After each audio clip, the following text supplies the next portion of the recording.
بسم اللہ الرحمن الرحیم۔ السلام علیکم۔ حضرت سیدنا عقبہ بن عامر رضی اللہ تعالیٰ عنہ فرماتے ہیں کہ حضور نبی کریم صلی اللہ علیہ وسلم سے میری ملاقات ہوئی تو میں نے دست اقدس تھام کر عرض کی، یا رسول اللہ صلی اللہ علیہ وسلم، مجھے فضیلت والے اعمال بتائیں۔ تو آپ صلی اللہ علیہ وسلم نے ارشاد فرمایا، اے عقبہ، جو تجھ سے تعلق توڑے اس سے جوڑ، جو تجھے محروم کرے اسے عطا کر، اور جو تجھ پر ظلم کرے اسے معاف کر دے۔ رسول اللہ صلی اللہ علیہ وسلم کا فرمان عالی شان ہے، کیا میں تمہیں دنیا و آخرت کے سب سے اچھے اخلاق نہ بتاؤں؟ پھر خود ہی فرمایا، جو تم سے تعلق توڑے اس سے جوڑو، جو تمہیں محروم کرے اسے عطا کرو، اور جو تم پر ظلم کرے اسے معاف کر دو۔ رسول اللہ صلی اللہ علیہ وسلم کا فرمان معظم ہے جس میں 3 خوبیاں موجود ہوں۔ اللہ عز و جل اس کا حساب آسان فرما دے گا اور اسے اپنی رحمت سے جنت میں داخل فرمائے گا۔ صحابہ کرام نے عرض کی، یا رسول اللہ صلی اللہ علیہ وسلم، وہ کون سی ہیں؟ ارشاد فرمایا، جو تمہیں محروم کرے اسے عطا کرو، جو تم سے تعلق توڑے اس سے جوڑو، اور جو تم پر ظلم کرے اسے معاف کر دو۔ جب تم نے ایسا کیا تو اللہ عز و جل تمہیں جنت میں داخل فرما دے گا۔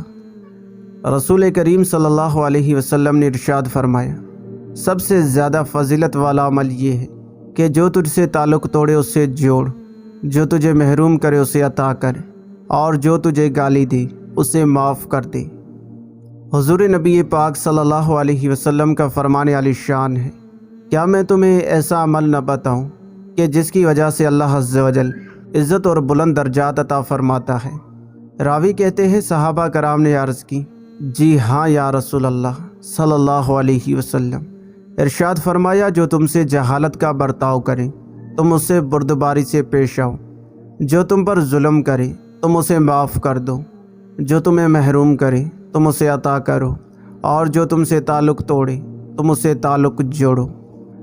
اللہ عز و جل کے پیارے حبیب صلی اللہ علیہ وسلم نے ارشاد فرمایا، نیکی اور صلہ رحمی کا ثواب سب سے جلد ملتا ہے، اور سب سے جلد سزا نافرمانی اور قطع رحمی کی ملتی ہے۔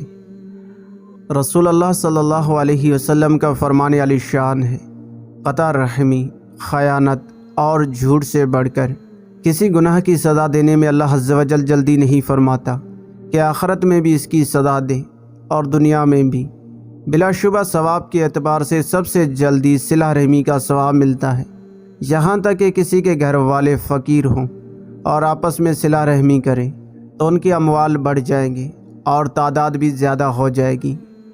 اللہ پاک ہمیں ان احادیث مبارکہ پر عمل کرنے کی توفیق عطا فرمائے، آمین۔